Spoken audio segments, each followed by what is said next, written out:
नमस्ते। थर्ड आई में आपका स्वागत है। सुप्रीम कोर्ट में आज एक बार फिर से एसआईआर की बहस चली। बिहार का जो चुनाव नई वोटर लिस्ट जारी हो रही है या जो अंडर प्रिपरेशन है उसको लेके काफ़ी देर तक बहस के बाद, जद्दोजहद के बाद उसके डिटेल्स क्या बताएं। मुख्य रूप से ये हुआ कि जो 11 डॉक्यूमेंट थे उसके साथ आधार कार्ड को भी 12वां डॉक्यूमेंट के रूप में मान्यता दे दी गई। लेकिन इस पे मतलब इलेक्शन कमीशन के जो वकील थे उन्होंने बहुत हो हल्ला मचाया। उनका कहना था कि क्या ज़रूरत है, नहीं ज़रूरत है। तो और उन्होंने कहा कि भाई इसका कोई ये तो ज़रूरी नहीं कि सिटीजनशिप। फाइनली ऑर्डर ये हुआ कि this will be treated as 12th document. ये भी हुआ कि ये सिटीजनशिप का प्रूफ नहीं है। आधार कार्ड सिटीजनशिप का प्रूफ नहीं है, नागरिकता का प्रमाण पत्र नहीं है। इसके लिए इसके विरोध में जो थे एसआईआर के, उन सारे वकीलों का कहना यह था कि भाई जो ईआरओज हैं, जो बीएलओज हैं, वो इस डॉक्यूमेंट को मान ही नहीं रहे हैं।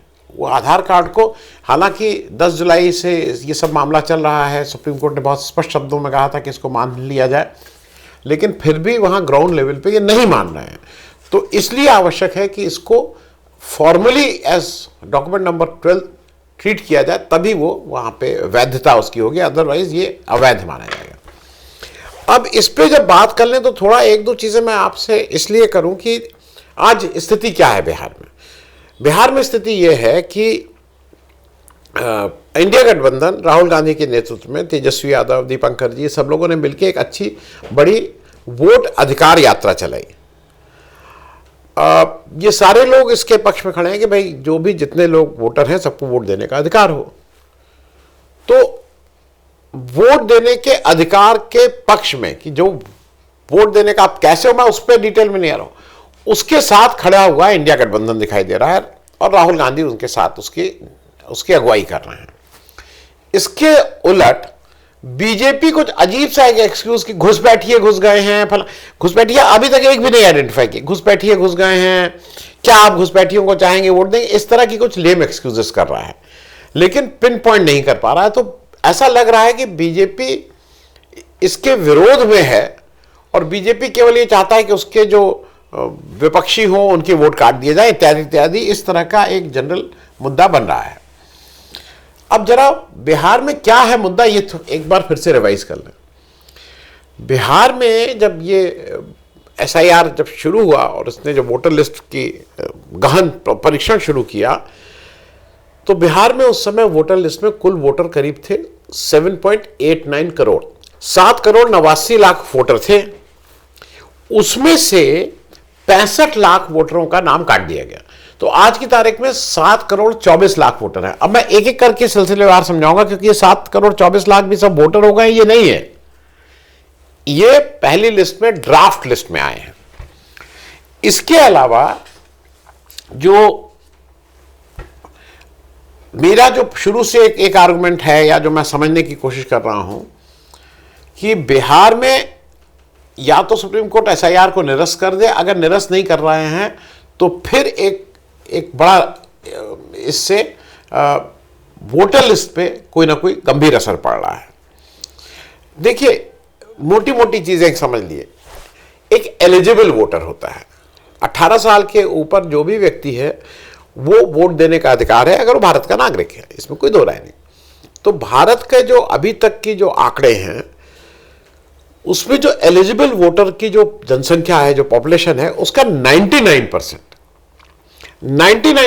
लोग वोटर लिस्ट में होते हैं। जो एलिजिबल वोटर है वो 99% वोटर लिस्ट में होते हैं। बिहार में ये आंकड़ा थोड़ा गड़बड़ है। बिहार में जो एलिजिबल वोटर होते हैं उसके 97% ही वोटर लिस्ट में होते हैं। एलिजिबल होता है जिनकी पात्रता है, जो वोटर बनने की पात्रता रखते हैं, उसके 97% है। अभी क्या हो रहा है कि एक मोटे तौर पे ऐसा मानना है कि बिहार में जो एलिजिबल वोटर हैं, जिनकी पात्रता है कि वो वोटर बन सकते हैं, वो करीब 8 करोड़ 18 लाख हैं। ठीक है, आज की तारीख में जो ड्राफ्ट लिस्ट आई है उसमें करीब 7 करोड़ 24 लाख लोग उसमें वोटर लिस्ट के ड्राफ्ट लिस्ट में आए हैं। अभी उनके डॉक्यूमेंट चेक नहीं हुए हैं। डॉक्यूमेंट चेक होने से ये नंबर और कम होगा। और कुछ लोग अपना नाम जुड़वाने के लिए वहां गए हैं, और कुछ लोग जो इनके वोट कटे हैं वो अपना नाम जुड़वाने के लिए गए हैं। वो संख्या बड़ी नहीं है, वो कुछ लाख, 2 लाख, 4 लाख में है। लेकिन जिनके नाम का सत्यापन होगा, इन्होंने डॉक्यूमेंट क्या दिए, वो जो 7 करोड़ 24 लाख में से, उसमें से काफी बड़ी संख्या कटने की संभावना है, इसमें कोई दो राय नहीं है।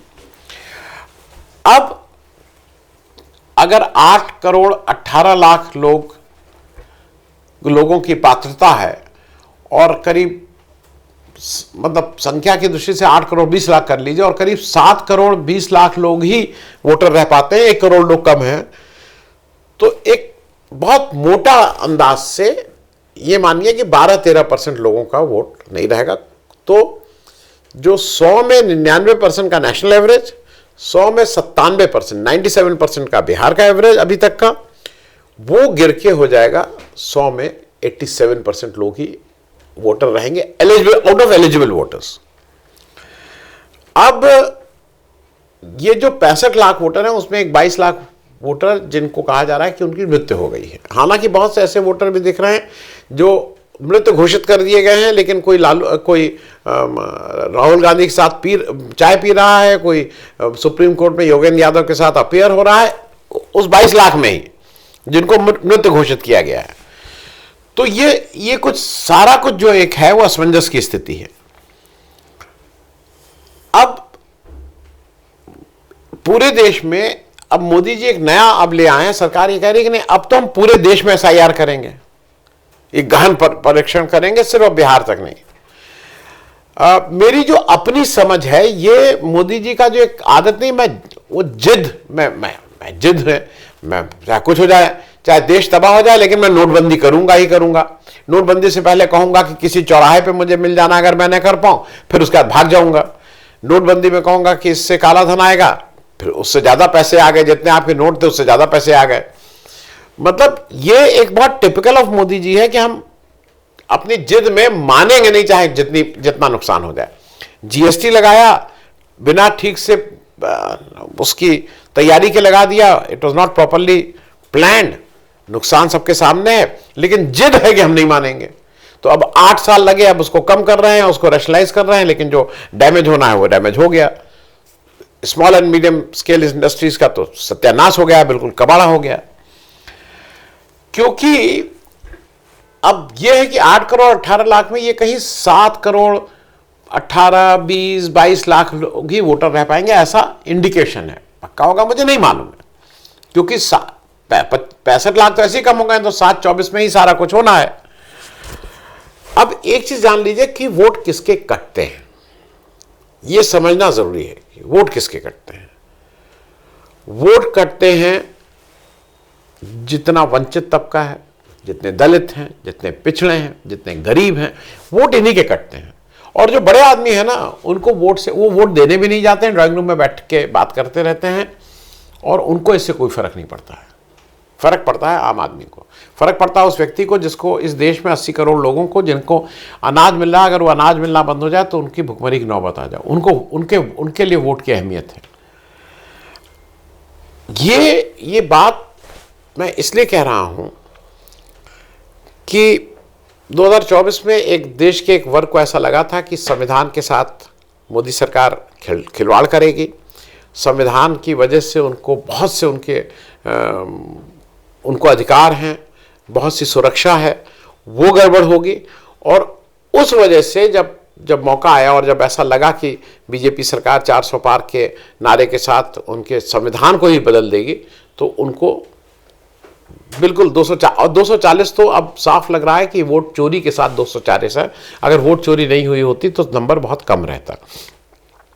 वो नंबर, निशिकांत दुबे उस नंबर को 150-160 सीट बोलते हैं, लेकिन 240 से कम रहता अगर वोट चोरी को आप डिस्काउंट कर दीजिए तो। अब क्या हुआ, इस बार लोगों को ये लग रहा है कि भाई ये तो लोकतंत्र ही खतरे में है, क्योंकि देश जब आजाद हुआ तो कोई किसी को पैसा नहीं मिल गया, एक बराबरी समानता का, और समानता का जो सबसे बड़ा बैरोमीटर, जो सबसे बड़ी बात थी, वो थी वोट। वोट की लाइन में ना उच्च है, ना नीच है, ना जात है, ना पात है, ना छुआछूत है, कुछ नहीं। वोट की लाइन में आप भी जाइए, खड़े होइए, मैं भी जाके खड़ा होऊंगा। सब लोगों को खड़े होना है, अपने टर्न आके एक ही वोट मिलना है। आप चाहे कार से आए और आप चाहे पैदल आए, वोट आपको एक ही, आपके वोट का अधिकार एक ही है। तो इसलिए ये जो लोकतंत्र का जो सबसे इंपॉर्टेंट चीज थी वो वोट है। और उस पे एक आम नागरिक को ये लग रहा है कि हमारे इस वोट के अधिकार पे कहीं ना कहीं चोट हो रही है। दूसरा, एक जो ये बार बार कह रहा है ना कि घुसपैठियों को क्या वोट दिलाएंगे, क्या घुसपैठिए वोट करेंगे। अरे भाई, अगर तुम्हारे 11-12% वोट जो तुम काटे हो पूरे एलिजिबल वोटर से 12%, तो जरा मोटा अंदाज लगा। अगर 12% घुसपैठिए इस देश में हैं तो 140-45 करोड़ की आबादी में 12% कितना हुआ? बहुत क्विक कैलकुलेशन कर लीजिए। 14 करोड़, मतलब ये मोटे तौर, मैं बहुत मोटा मोटा अंदाज बता रहा हूं, ये कितना हुआ? ये हो गया करीब करीब 17%, 17-18 करोड़, माफ कीजिएगा, 17-18 करोड़ लोग घुसपैठिए हैं आपके हिसाब से। बांग्लादेश की कुल पॉपुलेशन 17 करोड़ है, तो पूरा बांग्लादेश यहीं आ गया है। ये कहां की बिना सिर पैर की बातें कि घुसपैठिए हैं। तो अब ये बात बहुत नहीं चलेगी। मोटे तौर पे जो बात मेरी समझ में आ रही है कि मोदी जी का ये दांव उल्टा पड़ गया है। मोदी जी कहीं से आए थे विक्टिम कार्ड खेल के, उनको लगा था कि गाली की बात कर लेंगे और गाली की बात करके कहीं ना कहीं हम ये जो वोट अधिकार यात्रा है या जो SIR है उसको डाइल्यूट कर लेंगे, उससे जो नुकसान हुआ है उसको डाइल्यूट कर लेंगे। लेकिन ऐसा हुआ नहीं। ऑपरेशन सिंदूर मोदी जी को था कि उससे हम बहुत माइलेज करेंगे, लेकिन ऐसा हुआ नहीं। गाली की जब आपने मोदी जी ने कहा कि मुझे गाली मिलती है, मुझे गाली मिलती है, तो लोगों ने पुरानी लिस्ट, एक लंबी लिस्ट निकाल के मोदी जी की, जिसमें मोदी जी ने महिलाओं के प्रति किस तरह के व्यवहार और किस तरह की भाषा का इस्तेमाल किया था। और केवल मोदी जी ही नहीं, उनके पार्टी के प्रमुख नेता जो महिलाओं के बारे में कितनी गंदी गंदी बातें कहें और कितनी गाली दिए, वो भी निकाल के सब सामने आ गए। अब वो रोज चल रहा है। मोदी जी जिद में कुछ भी कहें, लेकिन वो उनके जिसको कहना है लेने के देने पड़ गए मोदी जी के शब्दों में।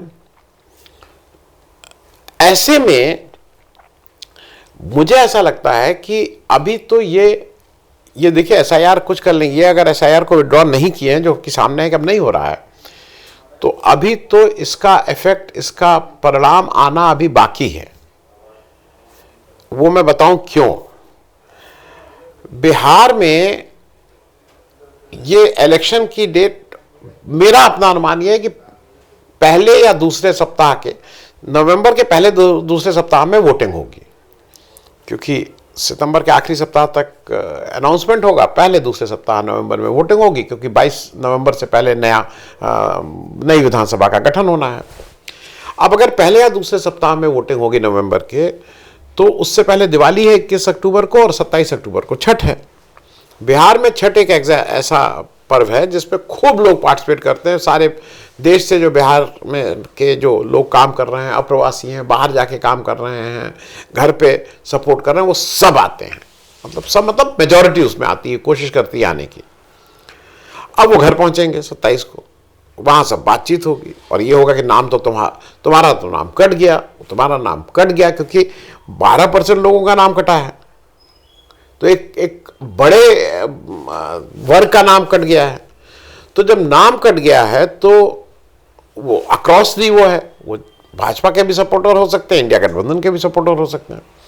अब नाम कट जाने पे किसी को भी खिसियाहट होगी, तो वो अच्छा आपकी गुणगान करते हुए तो जाएंगे नहीं। और जहां जब वो अपने घर आ रहे हैं, तो जहां पे भी नाम कटा है, तो बाकी लोगों को भी लग रहा है कि इनके साथ तो जाती हुई है। अच्छा, दूसरा ये है कि एक चीज और समझ लीजिए, गांव में जमीन जायदाद होती है, गांव में बहुत सी चीजें होती हैं जिससे बहुत से लोग अपना नाम गांव से ही रखना चाहते हैं। मतलब वोटर वो गांव के ही बने रहना चाहते हैं, उसके और से बहुत से कारण हैं। अब वहां से नाम कट गया तो अब आप वोटर ही नहीं रहे, तो आप एक तरह से यहाँ के बाशिंदे ही नहीं, आप यहाँ के नागरिक ही नहीं, कुछ इस तरह का एक इंप्रेशन जा रहा है। उससे गुस्सा मेरे हिसाब से, जब वो छठ आएगी तो सुबह से शाम तक यही बात होगी, इसी पे चर्चा होगी, और वो एक कहीं ना कहीं गुस्सा बन के ज़्यादा बड़ा इशू बन सकता है, ये मेरा अंदाज है। तो अब देखिए आने वाले समय में बीजेपी के लिए एसआईआर, जो बीजेपी को लग रहा था कि एसआईआर को हम गाली की आंधी में बहा ले जाएंगे, वो बहेगा तो नहीं।